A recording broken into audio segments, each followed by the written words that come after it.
Moving to another city, state, country, or even the neighborhood right around the corner can be scary, especially when you don't know what the local environment or the makeup of that area is beforehand.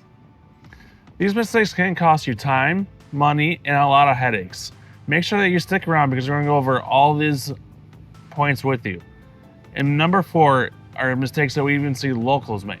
So we're Chad and Aalia Scott, your local Kenosha real estate experts, here to help people understand the environment before they move here so that they can be restful before that big move. So we help those people every week. So if you are thinking about moving, relocating, or even investing, please text us at 262-331-1621 or drop it down in the comments or grab one of our guys in the bio right now. So mistake number 1, understanding the commute and geography of Kenosha. So generally anywhere in the Kenosha area, you can get to anywhere else within 10, 15 minutes. But, you know, in Kenosha, there's 2 seasons. There's winter and there's construction. So during the summer, it's construction season. Yes. You have to plan ahead. There's a lot of streets that are closed off. Like right now in the summer 2025, you can only go northbound on part of 22nd Avenue. 2025. That's right. You can't go southbound on parts of 22nd Avenue. Mm-hmm. So if you live on the north side, you need to go to the south side of Kenosha, you're traveling down 22nd Avenue, you have to detour and take Sheridan, Green Bay, or 30th Avenue, or one of the other avenues. So you have to prepare ahead. It's gonna add extra time to commute. In the wintertime, there's snow, there's ice, snow emergencies, sleet, grossness, rain, all kinds of crazy stuff. There's rainstorms that happen during the summer. Even though Kenosha can be close to Milwaukee and Chicago, however, you still have a drive. They're both 45 minutes to an hour drive from Kenosha. That's one of the best things about Kenosha, though. It is actually literally in the middle of the 2 major cities. So if you feel like you want to go to Milwaukee and you don't want to deal with the prices like Chicago, it is still a 45-minute drive and you're still kind of getting out of that city. If you don't work in Kenosha, you're still, again, you're looking at a 30+ minute drive. So granted, Kenosha seems like a little town, however, it is very spread out. Yeah, keep that in mind. Generally, if you don't work in Kenosha, like you work out in the county or work in northern Illinois or the suburbs of Milwaukee, you're still looking at a 20, 30-minute commute to get away from Kenosha and get to your job. So just keep that in mind when you're working somewhere other than Kenosha. Mistake number 2 is relying too much online, the online listing like Zillow or Realtor.com. They actually don't show you the neighborhood that you're about to buy in. So yes, that house that has that picture perfect, photoshopped, by the way, listing photos can't really tell you the area that it's actually in. So when you do drive to that listing with the realtor, make sure you have a realtor, and you finally realize it is not in the neighborhood that you will like. Or it's too far away from work or too far away from family, whatever it may be. Zillow also has a lot of outdated listings. We're finding that with our buyer right now. We're showing them houses right now. And they're like, we didn't know this house was a foreclosure. Zillow didn't say that. Or we thought this house is only listed for, 10 days, when actually it's been listed, 220 days because it's been relisted several times. Zillow doesn't tell you it's been relisted several times. It just tells you the latest listing. And another part of the online listings is that a lot of the great houses that sell like hotcakes usually don't hit the market or be officially listed. Us realtors, we start marketing our homes before we officially go into a live listing, which means that we are going to put it on the MLS, or Zillow finally pulls that listing off that MLS as well. So we start marketing that home before it hits the market to see if there's any interested buyers. So if you rely only on that online listing or listing sites, you are going to miss out on some great homes. Actually, it doesn't see the light of day, actually. And we're seeing a lot of houses that sell before they even hit the MLS or hit Zillow. A lot of really great houses are selling before they even hit the MLS. because, you know, we would rather sell our listings before they hit the MLS because it's just easier for us, easier for the sellers. They don't have any showings. Exactly. Just easier for everyone, easier for the buyer. So if you're relying only on Zillow and Realtor.com to look for your listings, you're missing out. So talk to us, you know, say, hey, I'm looking for an off-market property, ideally. You know, we see a lot of properties hit the market before they actually hit the market. And not just keep that in mind for you. I wasn't done talking yet. I am sorry. This is an awesome team. That's right. Yes. Also talking about marketing our listings before we hit the market. We work with a whole bunch of realtors within the district, or even the district, because my teacher voice is coming on. Our area. And we kind of reach out to see, hey, do you have an XYZ house? My buyer is looking for that type of house. So we start marketing, we start searching for those houses for you even before, again, it hits the market, or even if that realtor does have a stale listing just sitting there that would be perfect for you. We reach out to our resources. That is the best part of working with the realtor.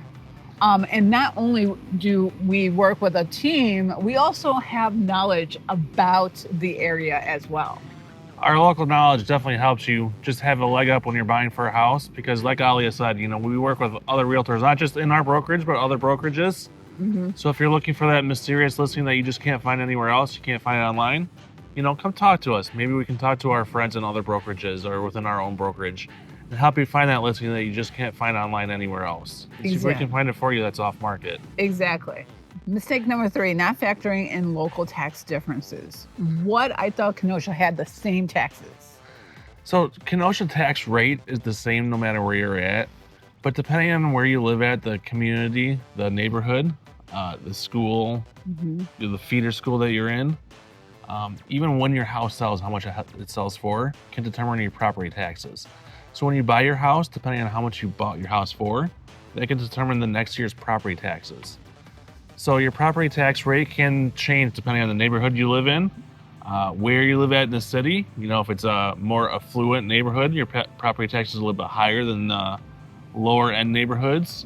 If you paid over asking price, you know, more than the other houses are selling for in your neighborhood, your property tax is going to be a little bit higher, because the assessor looks at that data, what houses are selling for, and they adjust your property tax rates based on that information. Okay, and then you brought up the assessor. So how does buyers get surprised about the next tax assessment before or after moving? So unfortunately, there's not too much you can do about it. You'll just get a letter in the mail saying that, hey, here's your new assessment. This is what your taxes are going to be this year.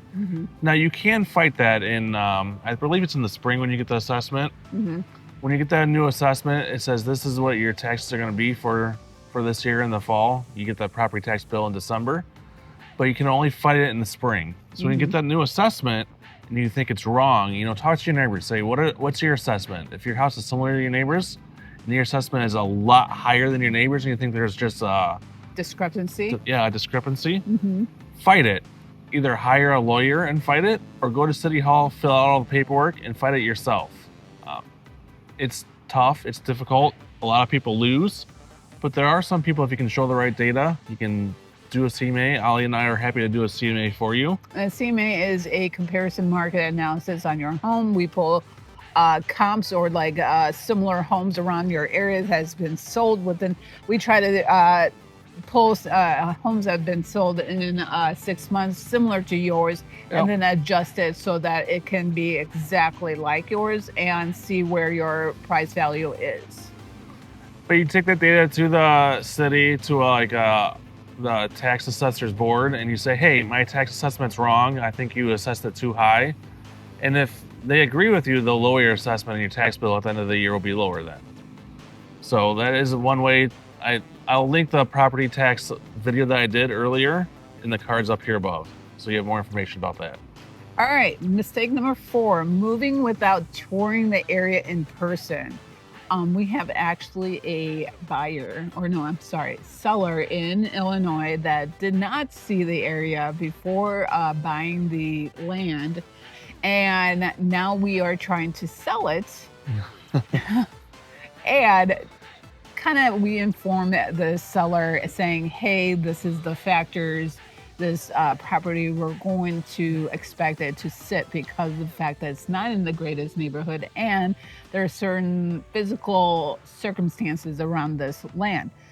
So a little backstory on the seller is that he bought this parcel of land at a tax sale.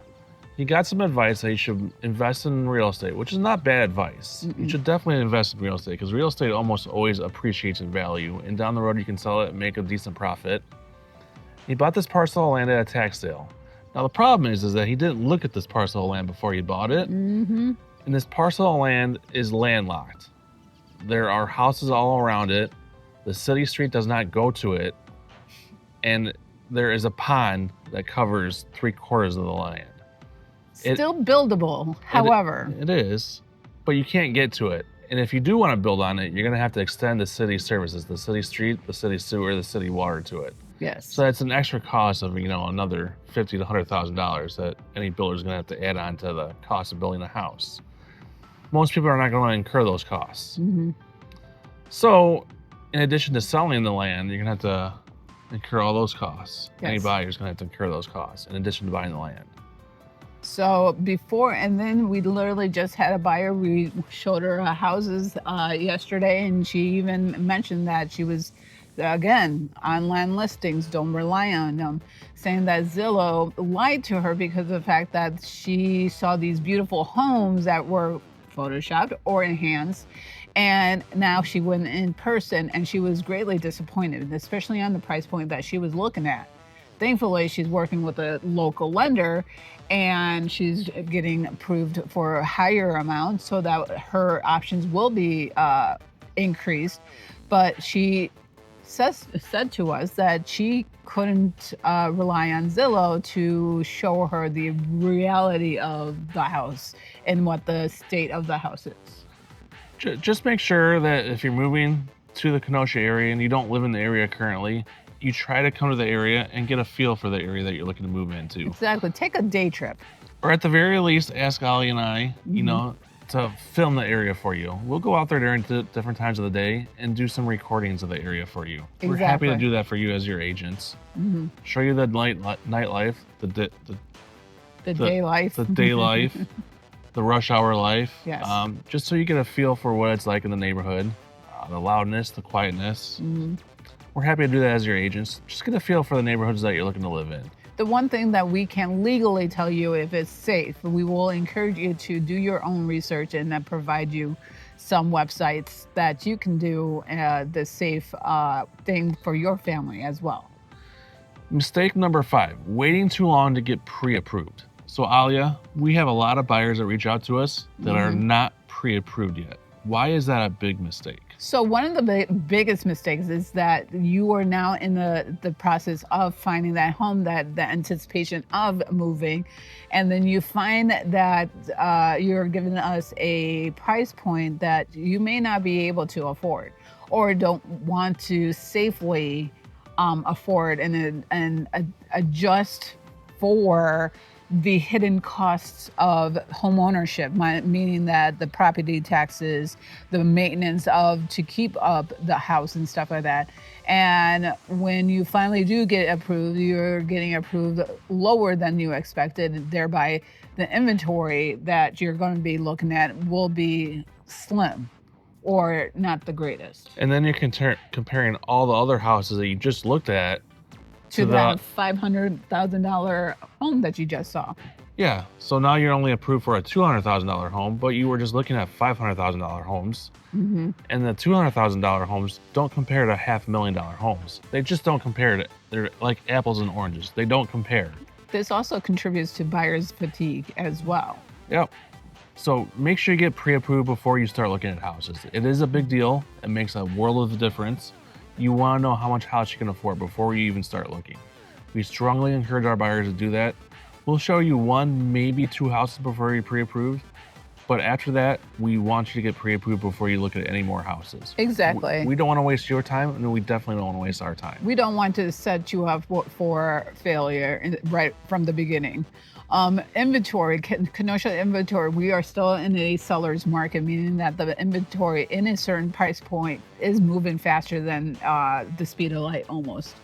And you being not pre-approved cannot help you put in those offers that you want to do, especially if you are falling in love with a property right away, and now you have to wait maybe 1-2 days, depending on the credit and the debt to income stuff that the local lenders actually pull. It's going to procrastinate and prolong you putting in the offer, and by the time you're ready, it'll be off the market with another offer. So definitely. And we are starting to see the market change into more of a neutral or even a buyer's market. But even if we are in a buyer's market, you still want to get that pre-approval so you know how much house you can afford. And any seller is going to want to see a pre-approval with any offer that comes through. Exactly. So you have to get that at some point anyway. So the last mistake is not asking the right questions. And what are those questions that needs to be asked? So one of the most important questions, especially if you have a family with younger kids that are still in school, is what school zone am I in? What are the feeder schools for our new house? Is it a good school? Is it a school that I want to be in? Or am I going to have to do the open enrollment for the schools to send our kids to a school that I want to? Plus HOA. Do we have to pay those HOA fees every month or every year? That's really important to some people like us. We don't want a house that has an HOA. Because that's an added cost. But some people, they don't mind that. Also with the HOA, they provide strict guidelines on how your property looks in that neighborhood. We are law-abiding citizens for sure. However, we don't like being told that our lawn needs to be sprayed with weed killer because we left it out too long, or the garbage can is left an extra day because we weren't home, kind of thing. So, or having to ask permission to paint your house a certain color. Right. And so you need to ask those questions as well. Are you able to work within those strict guidelines? If so, hey, HOA is for you. And make sure you ask those questions before you're under contract. Because if you ask those questions after you're under contract, it's too late. Once you're under contract, it's really hard to get out of the contract for a reason. Just because you don't like the HOA guidelines, you can't get out of the contract just because you don't like the HOA guidelines. And we're not saying that like once you go under contract that the process is non-negotiable. However, those type of questions should be asked beforehand. Like Chad said, it's going to be harder for you to get out of contracts for those reasons, especially. Most of the negotiation that you are able to get out is the earnest money, the inspection, repairs kind of thing. So those are like few things that you are able to have the option of getting out of a contract kind of thing. So, and buyers moving from out of state often don't know what to ask. That's where, Aalia and I come in. We advise you on what to ask. And even if you don't ask, we kind of preempt the knowledge for you as a buyer, making sure you are in the know of all sorts of things. If someone goes, hey, I want to see this house, and we know the type of loan you have, we'll say, hey, this is sold as is. Are you sure you still want to see? And then we will explain what as is means. So, and we get to know you a little bit too. What kind of personality are you? Are you more of a lake life liver, or are you more of a interstate liver? We'll link that video up here too. Exactly. If you're planning to move to Kenosha and you don't want to fall into these 5 mistakes that we went over, we help buyers every day. Ask us questions. Our phones are always on. So please feel free. We help people relocate, invest, move for the first time every day, and help with the confidence with making those decisions. Call or text us at 262-331-1621 or grab one of our free guides down here in the description of the video. Can't wait to see you guys on the next video. Have a great week. See ya.